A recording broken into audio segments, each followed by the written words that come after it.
बात है, जय हो बारे दुर्विजय।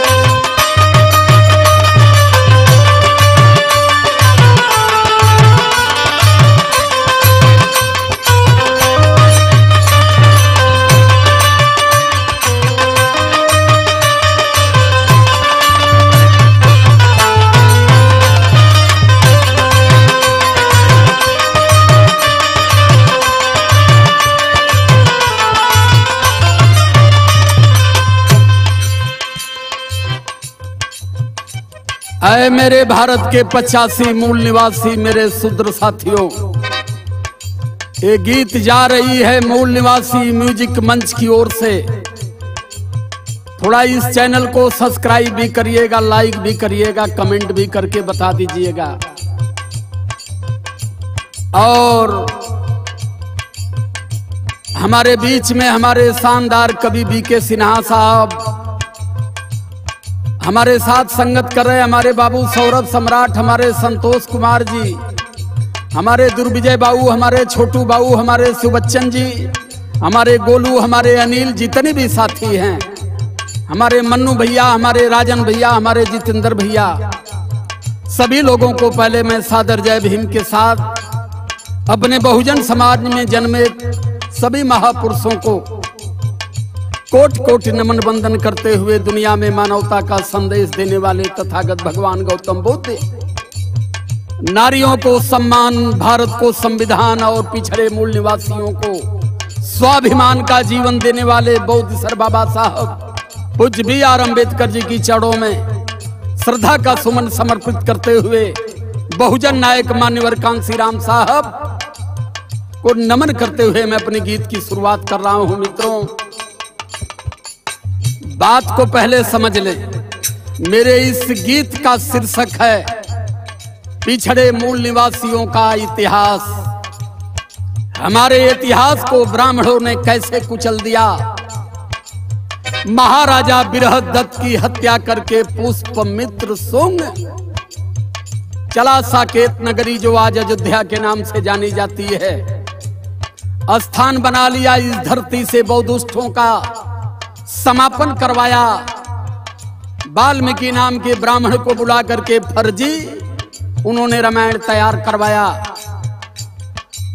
और जब इस देश से बौद्धिस्ट समाप्त हो गए, पूरा साकेत खाली हो गया, तो उन्होंने उसका नाम रख दिया अयोध्या। अब यहाँ कोई ब्राह्मणों से युद्ध करने वाला योद्धा नहीं है, उसका नाम अयोध्या रख दिया।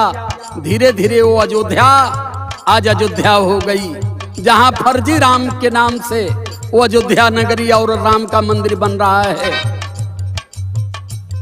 लेकिन वही पुष्पमित्र सुंग मनु महाराज को बुला करके फर्जी संविधान बनवाया। क्या लिखा है संविधान में? मैं अपने खास तौर से भारत के ओबीसी समाज के लिए कहना चाहता हूं कि जिन ब्राह्मणों को पूजते हो, जिनके पाखंड को मानते हो, कहां इन्होंने आपको रखा है? आपको आपके हक और अधिकार से वंचित कैसे रखा है? नहीं है हमारे बीच में हमारे प्रभु, हमारे महामानव, हमारे परमात्मा बाबा साहब B.R. अम्बेडकर कह करके हमें क्या गए थे, हम क्या कर रहे हैं? क्या है गीत का लाइन है बेटा,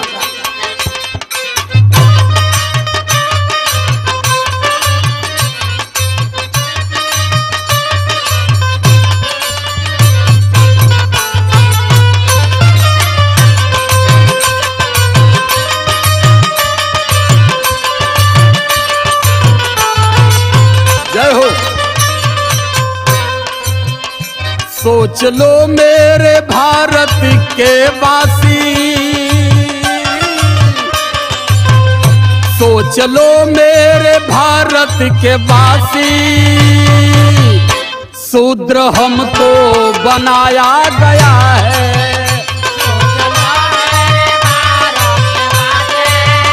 शूद्र हमको बनाया गया है।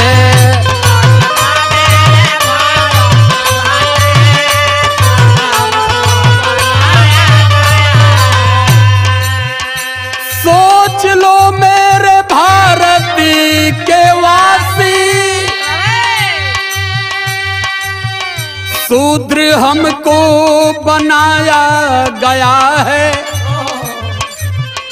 जातियों में विभाजित किया है, जातियों में विभाजित किया है, हक हमारा मिटाया गया है, जातियों में हक हमारा मिटाया गया है।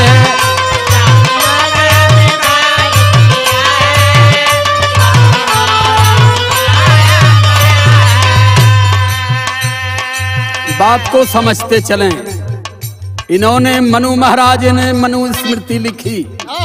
मनुस्मृति के अनुसार अब देश की व्यवस्था चलेगी और उस मनुस्मृति में इन्होंने 4 वर्ण स्थापित कर दिया।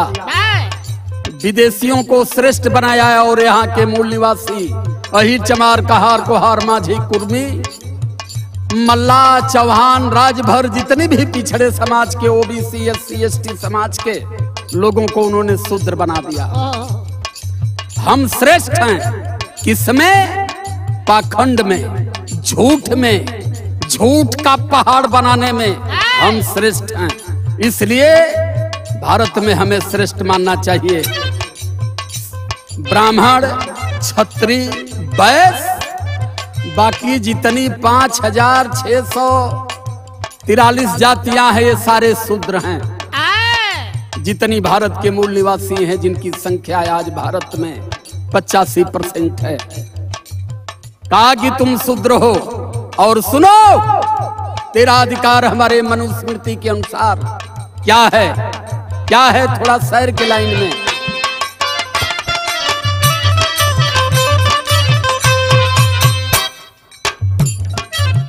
बनाकर वर्ण 4 शूद्र बनाया हमको,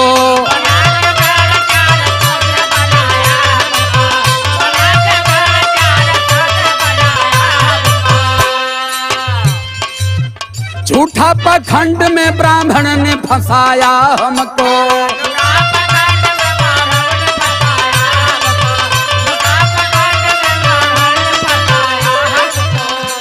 ऐ भारत के 85 मूल निवासी सुनो, तुम्हारा कितना अधिकार हमारे मनुस्मृति के अनुसार है। सेवा करना है ब्राह्मणों का धर्म तुम्हारा,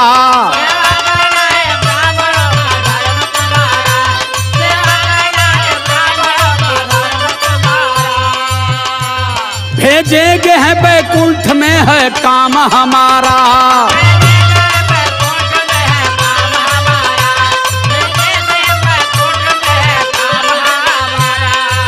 है भारत के 85 मूल निवासी यही चमार कहार कोहार माझी मल्ला धरकार सुनो।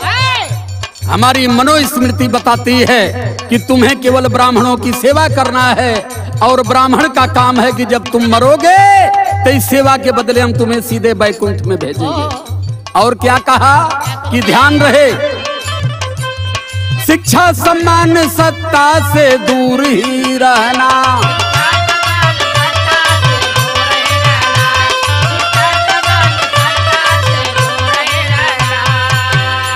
संकट पड़े तो केवल भगवान से कहना,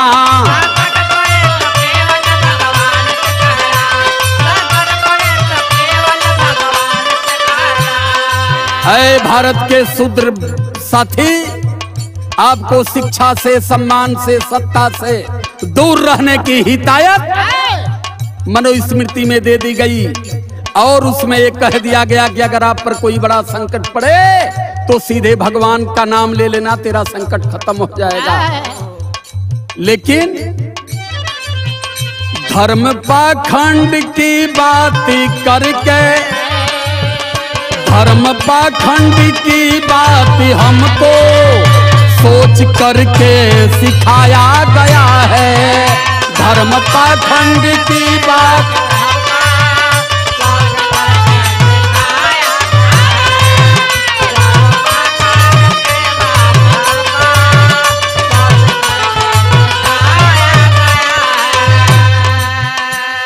हजारों साल शिक्षा से दूर, संपत्ति से दूर, सम्मान से दूर, अधिकार था गंदे स्थान पर हो गंदा पानी पियो, मरे हुए पशुओं का मांस भक्षण करो, लेकिन धन्य हो मेरे परमपिता जिसकी बात को आज आप नहीं मान रहे हो। उन्होंने इस जीवन को कहां खड़ा कर दिया। बाबा साहब हमारे संविधान बनाए,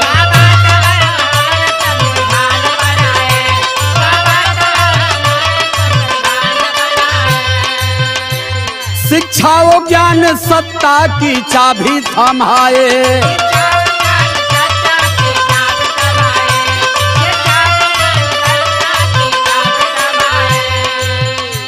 बहुजन हो तुम, बहुजन की औकात जान लो।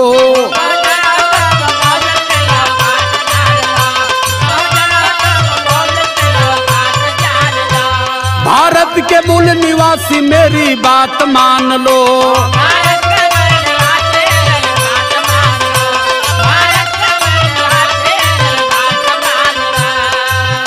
ये लाइन हमारे बौद्ध सर बाबा साहब पूज्य B.R. अम्बेडकर जी कहे थे। अरे मेरे भारत के बहुजन समाज के लोगों, बहुजन समाज का मतलब हो गया भारत के बहुसंख्यक लोगों को। मान्यवर कांसीराम साहब ने कहा आप बहुजन समाज हो, एक हो, भारत के मूल निवासी हो। और बाबा साहब यही बात हमें बता दिए कि ध्यान रहे, बहुजन हो तुम, बहुजन की औकात जान लो।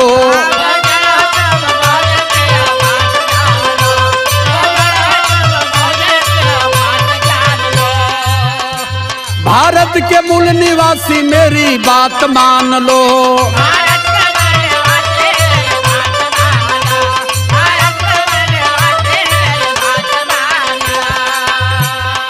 3% वालों से दूर ही रहना।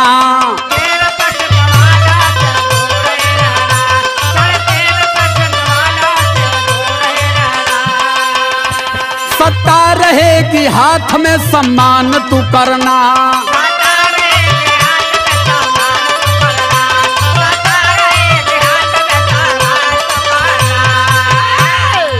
यही कह करके बाबा साहब गए थे कि बहुजन समाज अपनी औकात समझ लेना। जिस दिन अपनी औकात समझ लिए, शिक्षित हो गए, संगठित हो गए, अधिकार के लिए संघर्ष करोगे तो देश की सत्ता तुमसे कभी दूर नहीं रहेगी। और इस देश में 3.5% वालों से सदैव दूरी बना करके रहना। अगर इनसे दूरी बना करके नहीं रहोगे तो कभी भी किसी हालत में भारत के हुक्मरान तुम नहीं बन पाओगे। इसलिए कहना है, अरे 3% वालों से दूर ही रहना।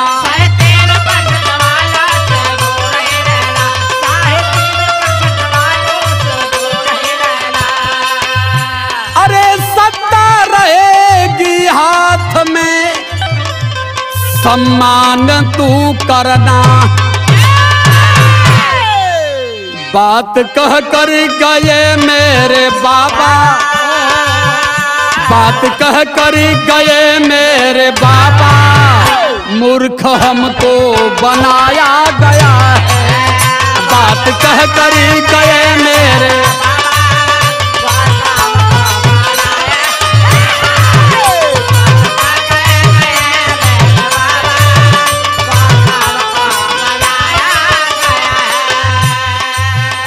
ऐ देवी देवता पाखंड को मानने वाले, ब्रह्मा विष्णु महेश को पूजने वाले, दुर्गा काली लक्ष्मी भगवती डीह काली को कराही चढ़ाने वाले, सुन लो,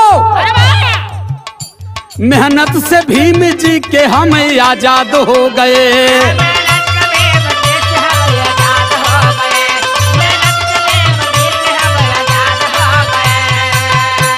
पढ़ने लिखने के बाद भी बर्बाद हो गए।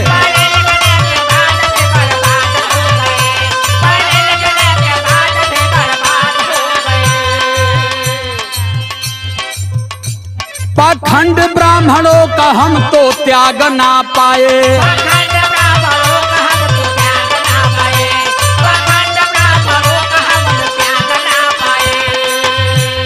आखिरी समय में हमारे परमात्मा, हमारे महामानव, हमें 3 बात कहा था। देश का हुक्मरान बनना चाहते हो तो ब्राह्मणों के द्वारा बनाए हुए सारे पाखंड का परित्याग कर देना, देवी देवताओं से दूरी बना लेना, ब्राह्मण को आंगन में बुलाना बंद कर देना। भारत की सत्ता की चाबी तेरे हाथ में होगी।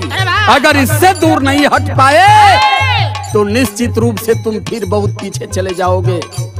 कह करके बात हमें गए थे, हमने सब कुछ ले लिया परमपिता का। उन्होंने नौकरी का अधिकार दे दिया, IAS, PCS, डॉक्टर, इंजीनियर बनने का अधिकार दे दिया, सब कुछ हमने ले लिया। लेकिन आए मेरे भारत के पढ़े लिखे IAS, PCS, डॉक्टर, इंजीनियर, जितनी भी पिछड़े समाज SC, ST, OBC के लोग हैं, सभी लोगों को मैं कहना चाहता हूं कि बताओ कि कौन सा देवी देवता आपको IAS, PCS बनाया, डॉक्टर, इंजीनियर बनाया, MP, MLA बनाया, CM, PM, DM बनाया? बाबा साहब का संविधान नहीं होता तो जिस देवी देवताओं को तुम पूज रहे हो उन देवी देवताओं का ये औकात का भी अंदाज चल गया होता। आज किसी गंदे नदी के किनारे बैठ करके तुम धूल फांकते। लेकिन उस परमपिता ने क्या कहा था, जिसकी बात को लगातार काटते हुए जय भीम कहने में शर्म आती है तुम लोगों को, लेकिन जय भीम ने क्या दिया है तुझे एक बार हृदय से जान लेना। जिस दिन ब्राह्मणों को त्याग दोगे उस दिन समझ लेना कि तेरे जीवन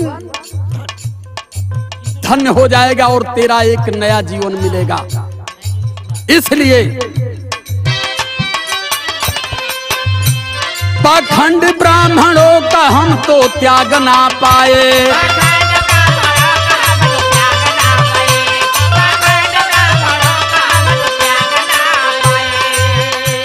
ब्रह्मा विष्णु महेश से हम भाग ना पाए।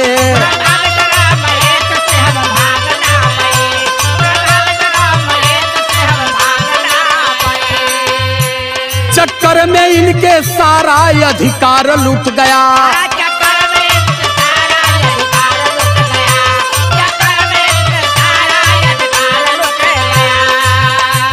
पिछड़े समाज का ये सारा तार टूट गया।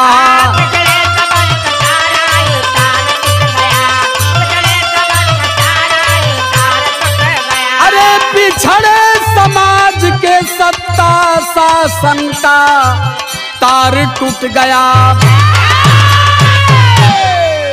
कहां हमें फंसाया ये, और हम क्या ढो रहे हैं अब तक। स्वर्ग यो नरक, स्वर्ग यो नरक की बात करके ब्रह्म जाल में फंसाया गया है। स्वर्ग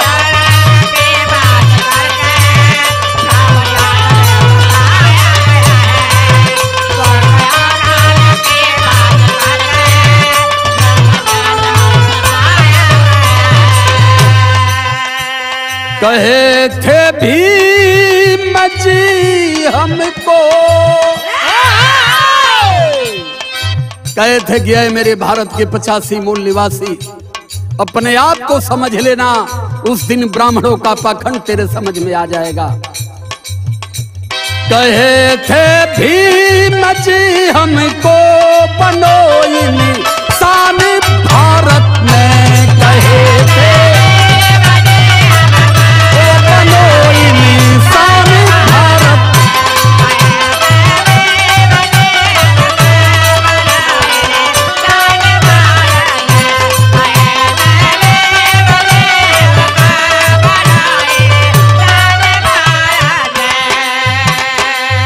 पढ़ लिख करके भूसा मत खाओ, जानवर मत बनो, मूर्ति पूजने से मुक्ति नहीं मिलेगी।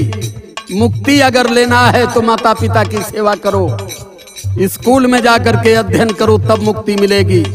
तुम्हें ठेल दिया गया, तेरे लिए मंदिर बना दिया गया, और आज शिक्षा के सारा द्वार वर्तमान सरकार ने बंद कर दिया है। शिक्षा का निजीकरण करके शिक्षा को महंगा कर दिया। इसलिए बाबा साहब की बात हम न माने, जिसका कारण है कि आज हमारा पूरा देश बिक गया। इस देश में न कोई सरकारी संस्था है न हमें सरकारी नौकरी मिलेगी, क्योंकि ये तो 3.5% वाले हैं, उनकी औकात है भीख मांगने की। भीख भी मांग करके खा लेंगे, हम भूखे रह जाएंगे, लेकिन भीख मांगना ये हमारा संस्कार नहीं है।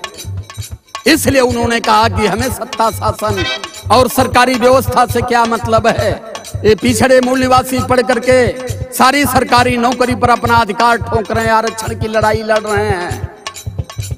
सारी विभाग को खत्म कर दो, न तो सरकारी विभाग रहेगा, नए आरक्षण की मांग करेंगे, न इन्हें सरकारी नौकरी मिलेगी। ये मजदूर से ही मजदूर बन करके रह जाएंगे और हम मंदिरों की पूजा करके रसगुल्ला मलाई छेना घोंकते रहेंगे। इसलिए कहे थे भीम जी हमको, कहे थे भीम जी हमको, बनो इंसान भारत में।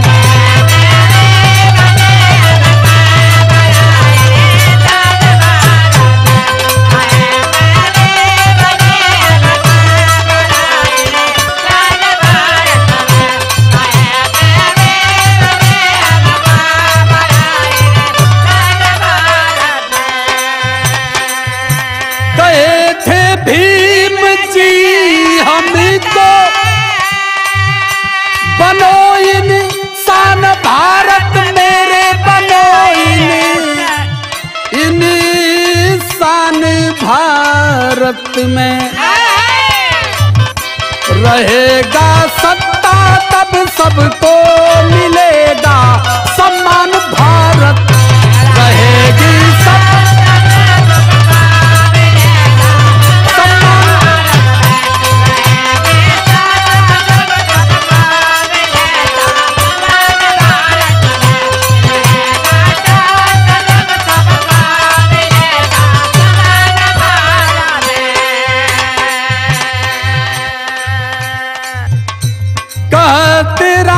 पलट अभी से जागी जाओगे, यादों राजकुमार की बात सभी मान जाओगे। कभी ना हो गए बहुजन, कभी ना हो गए बहुजन, तुम्हारा अपमान